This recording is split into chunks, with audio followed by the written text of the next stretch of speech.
प्राध्यापक रिजवान सर जो पिछले कई सालों से राष्ट्रवादी अल्पसंख्यक आघाड़ी की ओर से मुस्लिम समाज के अलग अलग विषयों को उठाते रहे, आज वो महाराष्ट्र के प्रदेश सचिव पद पर कार्यरत रहते हुए समाज सेवा में भी सदा अग्रसर रहते हैं। आइए उनसे जानने की कोशिश करेंगे अल्पसंख्यक समाज के हालात के बारे में। इस वक्त हम मौजूद हैं राष्ट्रवादी कांग्रेस अल्पसंख्यक आघाड़ी के प्रदेश सचिव प्राध्यापक रिजवान खान इनके कार्यालय पर। अल्पसंख्यक समाज की परिस्थिति के बारे में और ज़्यादा जानने के लिए हम बात करेंगे प्राध्यापक रिजवान सर से। सबसे पहले तो मैं प्राध्यापक रिजवान सर का विदर्भ सिटीजन न्यूज़ में बहुत बहुत स्वागत करता हूं और उनके आने वाले समय के लिए उनको हार्दिक शुभेच्छा देता हूं। सर, अल्पसंख्यक समाज की जो आज परिस्थिति है, इसके बारे में आप क्या कहना चाहेंगे?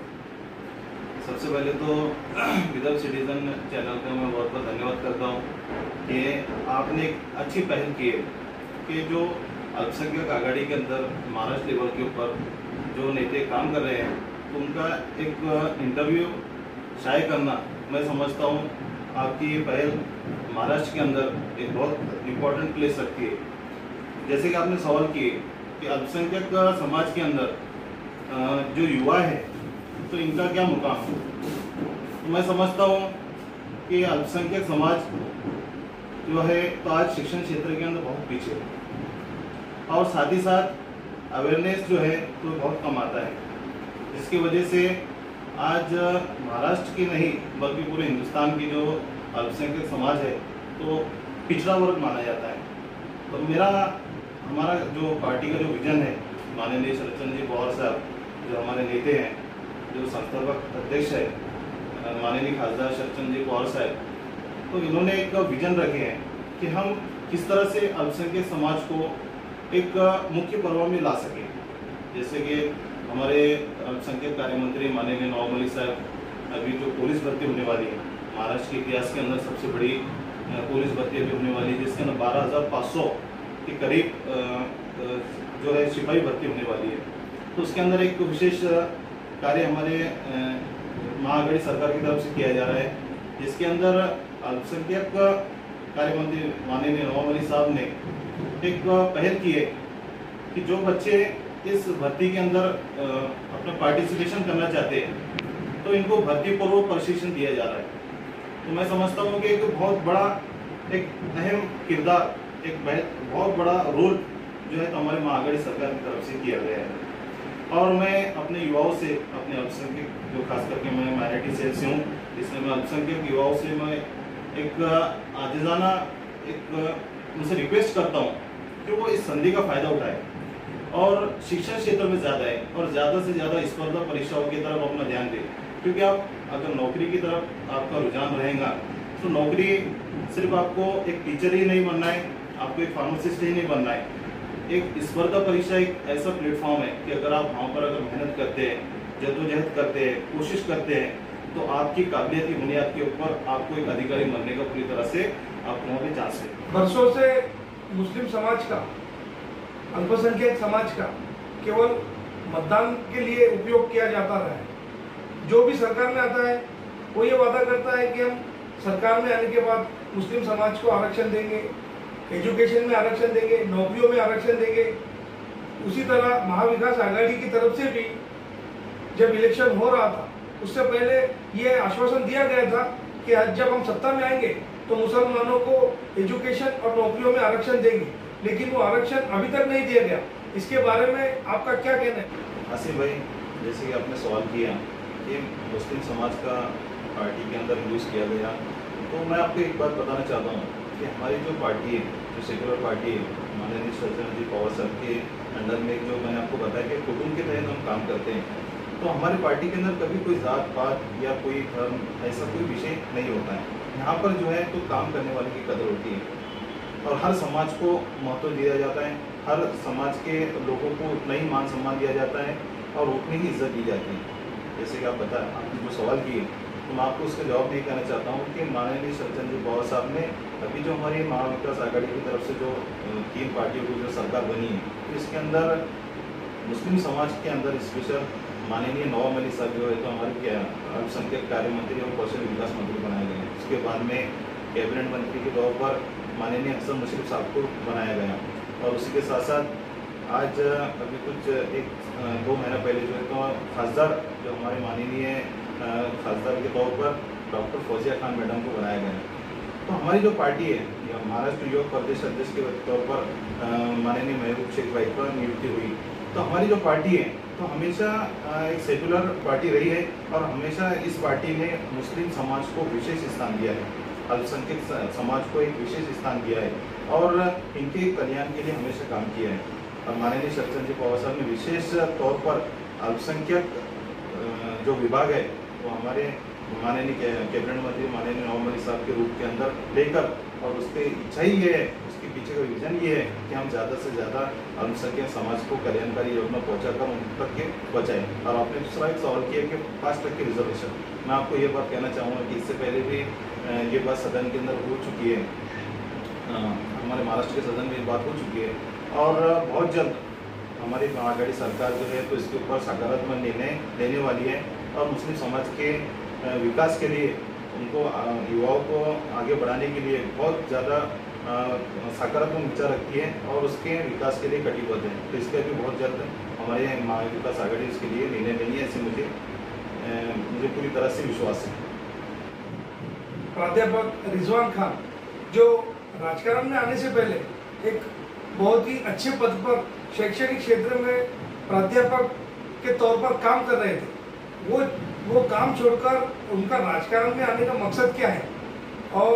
राजकारण में आने के बाद में वो क्या करना चाहते हैं और किसको अपना आदर्श मानकर वो राजकारण में आए, इसके बारे में रिजवान सर से जानने की कोशिश करेंगे। आसिफ भाई, आपने जो सवाल किए तो ये मेरी ज़िंदगी का एक टर्निंग पॉइंट का सवाल है। असल में मैं MSc फिजिक्स B.Ed हूँ और मैं प्रोफेसर था जूनियर कॉलेज के ऊपर, लेक्चरर था मैं। लेकिन मेरे दिल में एक अलग से घुटन सी महसूस हो रही थी कि एक लिमिटेड मुझे लाइफ नहीं जीना था। मेरे पास में एक विजन था कि मैं, और बचपन से मुझे एक आदर्श मिला है कि मैं समाज सेवा का मेरे अंदर पहले से एक जुनून था कि मैं समाज के लिए कुछ करूं, यानी पर्सनल लाइफ के हद तक मैं महदूद ना रहूं। इसके लिए मैंने 2 साल जूनियर कॉलेज पे जॉब किया और उसके बाद मैंने वहाँ पर रिज़ाइन दे दिया। और उसके बाद में फिर जो मेरे मामा हैं हाजी कदरुद्दीन साहब, जो कि हमारे पंचायत समिति सदस्य हैं और बहुत सीनियर लीडर है राष्ट्रवादी कांग्रेस पार्टी के, और हमारा घराना पहले से ही राष्ट्रवादी कांग्रेस पार्टी से जुड़ा हुआ है। तो जब हमारे मामा के पास उनके साथ में मैंने जाना, बचपन से देखना, तो मेरे दिल में एक पहले से ही एक उमंग थी कि जब मैं सोशल एक्टिविटी में जो करता हूँ, अगर इसको राजकारण से अगर जोड़कर अगर किया जाए तो मैं बहुत कुछ इसके अंदर काम कर सकता हूँ। इसके लिए मैंने सबसे पहले राष्ट्रवादी कांग्रेस से, तो हम पहले से विचारों से जुड़े हुए थे, राष्ट्रवादी कांग्रेस से ही जुड़े हुए थे। फिर मैंने एक संगठन के अंदर मेरा खुद का एक प्लेटफॉर्म दिया। मैंने नौकरी को रिज़ाइन देने के बाद में मुझे फिर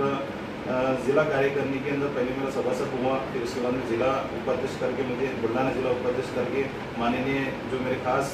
आदर्श है, जैसे कि आपने सवाल किया कि आपके आदर्श कौन है, तो मैं मेरे आदर्श जो है तो माननीय डॉक्टर राजेंद्र शिंदे साहब जो बुल्ढाने के सर्वसर्वा है और अभी बुल्ढाना जिला के पालक मंत्री है, अन्न औषध प्रशासन मंत्री हैं। तो डॉक्टर शिंदे साहब ने हमेशा क्वालिटी को, एबिलिटी को प्लेटफॉर्म दिया है, जगह दिया है। और साहब ने जब मेरे अंदर की काबिलियत को देखे तो साहब ने मुझे डायरेक्ट जिला उपाध्यक्ष माइनॉरिटी सेक्टर किया बुल्ढाना जिला। वहाँ से मेरी कार्यकिर्दी चालू हुई। फिर मैंने पूरे बुल्ढाना के अंदर, जिले के अंदर काम किया और हमारे जो जिलाध्यक्ष थे माननीय एडवोकेट नाजिर काई साहब, उनका भी मुझे मार्गदर्शन हुआ। माननीय नरेश भोग शेड़के, उनका भी बहुत बड़ा मार्गदर्शन रहा मेरे साथ में। हमारे मामा हाजी कदरुद्दीन साहब वो भी, और हमारे जिलाध्यक्ष नूरबीन अहमद साहब, ये सब लोगों का मार्गदर्शन मेरे साथ में रहा और मुझे काम करने का एक जुनून था, तो जिसकी वजह से मुझे एक प्लेटफॉर्म मिला। और उसके बाद में मुझे फिर माननीय डॉक्टर राजेंद्र शिंदे साहब ने और एक अच्छे मुकाम पर दिए कि मुझे प्रदेश सचिव के पोस्ट को महाराष्ट्र लेवल के ऊपर काम करने की मुझे संधि दी। तो मेरा आदर्श जो है तो डॉक्टर राजेंद्र शिंदे साहब को मैं मानता हूँ। इस समय महाराष्ट्र प्रदेश सचिव पद पर कार्यरत प्राध्यापक रिजवान सर, जो एक जाने माने समाज सेवक भी है और आने वाले दिनों में वो राष्ट्रवादी की ओर से अल्पसंख्यक युवाओं को क्या मैसेज देना चाहेंगे या उन्हें किस तरह राष्ट्रवादी की तरफ आकर्षित करना चाहेंगे? उनका एजेंडा क्या है? मुसलमानों को ज़्यादा से ज़्यादा राष्ट्रवादी की तरफ किस तरह खींचा जाए, इसके बारे में प्राध्यापक रिजवान सर का क्या एजेंडा है? ये आपने बहुत अच्छा सवाल किए आसिम भाई। मुझे लगता है कि हिंदुस्तान जो एक ऐसा मुल्क है, एक ऐसा देश है कि जहाँ पर युवाओं की जो संख्या है बहुत ज़्यादा है। हिंदुस्तान एक ऐसा मुल्क है कि पूरी दुनिया के अंदर सबसे ज़्यादा युवा हमारे देश के अंदर है। तो जिस तरफ युवाओं का रूप होगा उस तरफ देश का रूप होगा और उस तरफ से चेंजेस उस समाज के अंदर आते रहेंगे। और जब भी युवा जागा है तो उस टाइम में वहाँ पर क्रांति आई। तो मेरा सबसे बड़ा टारगेट यही होगा कि जो हमारे जो माइनॉरिटी सेल है, हमारा अल्पसंख्यक विभाग है राष्ट्रवादी कांग्रेस पार्टी का, तो पिछले 3 या 3.5 साल से मैं लगातार यही मुद्दे के ऊपर मैं काम कर रहा हूँ कि हमारे पार्टी के अंदर हम ज़्यादा से ज़्यादा युवाओं को किस तरह से जोड़ें। और ये विजन के तहत मैंने ऑल ओवर महाराष्ट्र के अंदर भी दौरा किया है, जैसे कि अमरावती विभाग हो, नागपुर विभाग हो, या फिर औरंगाबाद विभाग हो, या फिर पश्चिम महाराष्ट्र का इलाका हो। तो मेरा विजन यही रहा है कि हम हमारे जो अल्पसंख्यक विभाग है तो इसको संगठन को मजबूत करने के लिए हम युवाओं को किस तरह से आकर्षित कर सकें। और हमारे इस पार्टी के जो बानी है माननीय खासदार शरदचंद्र जी पवार साहब, इनका भी यही विजन है कि हम ज़्यादा से ज़्यादा युवाओं को एक प्लेटफॉर्म दें और इनके ज़रिए पार्टी के संगठन के काम करें। जैसे कि आपने देखा होगा कि अभी इससे पहले महाराष्ट्र प्रदेश अध्यक्ष युवक के प्रदेश अध्यक्ष के लिए माननीय महबूब शेख भाई का उनका नियुक्ति हुई है, जिनके घर में एक सादा ग्राम पंचायत सदस्य भी नहीं था, लेकिन उनके काबिलियत के ऊपर, उनके एबिलिटी के ऊपर वहाँ पर माननीय शरदचंद्र जी पवार साहब ने एक अल्पसंख्यक समाज के व्यक्ति को राष्ट्रवादी युवक कांग्रेस के प्रदेश अध्यक्ष किया। तो हमारी जो पार्टी है तो ये पक्ष तो है ही है, लेकिन एक कुटुंब है, एक कुटुंब की तरह हमारा पूरा पक्ष काम करता है। और ये कुटुंब के अंदर हर किसी के दर्द को, हर किसी की तकलीफ को मिलजुल कर उसको सॉल्व करने का काम किया जाता है। तो मेरा एक विजन ये है कि आने वाले समय के अंदर मैं पूरे महाराष्ट्र के अंदर दौरा करने वाला हूँ और हर जगह जाकर मेरा खास उल्लेख विशेष उल्लेख यही रहेगा, मेरा काम का दायरा जो है तो यही रहेगा कि मैं ज़्यादा से ज़्यादा युवाओं को किस तरह से हमारे पार्टी के अंदर मैं लेकर आऊँ। और आने वाले समय के अंदर जैसे कि आप देख रहे हैं कि पिछले कुछ वर्षों से कुछ बाहर की जो पार्टीज यहाँ पर आई है महाराष्ट्र के अंदर, मैं नाम नहीं लेना चाहूँगा, लेकिन कहीं ना कहीं डिस्टर्ब करने का काम किया जा रहा है। जो हमारी जो सेकुलर पार्टी है, जिन्होंने पिछले कई दशकों से लगातार अल्पसंख्यक समाज के लिए कल्याणकारी योजना लेके आए हैं और काम किए हैं। जैसे कि इससे पहले मैं आपको बताना चाहूँगा कि हमारी जब सरकार थी तो उस टाइम में जो हमारे बच्चे हैं उनको पढ़ने के लिए, अगर जो गरीब बच्चा है अगर वो हायर एजुकेशन के अंदर उसको अगर फीस का उसका भर नहीं पाता है तो उसके लिए मौलाना आज़ाद आर्थिक विकास महामंडल की बुनियाद डाली गई और उसके थ्रू वहाँ पर हमारे बच्चों को एजुकेशनल लोन दिया गया, जिससे जो बच्चे की MBBS नहीं कर पाता था, जो बच्चा इंजीनियर नहीं बन पाता था, जो बच्चा अच्छा डॉक्टर नहीं बन पाता था, जो लॉयर नहीं बन पाता था, तो जो प्रोफेसर नहीं बन पाता था, आज उसको उसकी वजह से आज उसकी ज़िंदगी सही मोड़ पर आई है। और ये काम हमारे सेक्युलर पार्टी जो हमारे राष्ट्रवादी कांग्रेस पार्टी, कांग्रेस जो हमारे मागड़ी की जो सरकार है, तो ये जो सरकार है काम कर रही है। तो मैं समझता हूँ कि ज़्यादा से ज़्यादा सभासद नोंदणी अभियान होना चाहिए। मैंने हमारे माननीय प्रदेश अध्यक्ष साहब से भी मैंने ये विनती की है कि हमने सभासद नोंदणी अभियान करना चाहिए, जिससे ज़्यादा से ज़्यादा जो हमारे पार्टी ने जो अभी तक के जो समाज के लिए, अल्पसंख्यक समाज के लिए जो काम किया है, जो कल्याणकारी योजना लाई है, तो ये लोगों तक पहुंचना बहुत ज़रूरी है। क्योंकि कुछ लोग आ रहे हैं, ये हमारे युवाओं के जहनों को बिगाड़ रहे हैं और न जाने उनको कौन से मोड़ पर लेके जा रहे हैं, जिससे उनको कोई चीज़ उनको हासिल होने नहीं वाली। तो मैं उसी जोर पे काम करूंगा कि हमारे जो माननीय शरदचंद्र जी पवार साहब जो हमारे बानी हैं राष्ट्रवादी कांग्रेस पार्टी के, उनके विचार को और हमारे महागढ़ी सरकार जो अभी कल्याणकारी योजना जो भी लेके आ रही है अल्पसंख्यक समाज के लिए, तो उसको ज़्यादा से ज़्यादा लोगों तक पहुँचाने की कोशिश करूँगा। तो ये थे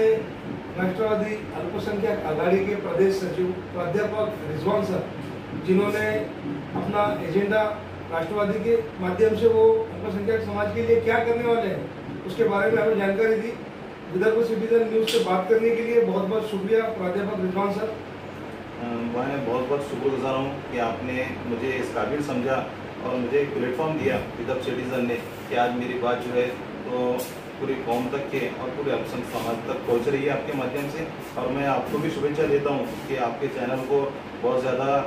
लोग सब्सक्राइब करें, क्योंकि अगर ऐसे अच्छे लोग और अच्छे चैनल्स अगर हमारे समाज में आते हैं तो हमें तो इस बात की खुशी है कि इस तरह से एक अच्छाई का जो एक रास्ता आपने इख्तियार किया है, इससे एक अच्छाई होगी और देश आगे बढ़ेगा और हमारा महाराष्ट्र भी तरक्की करेगा। Thank you.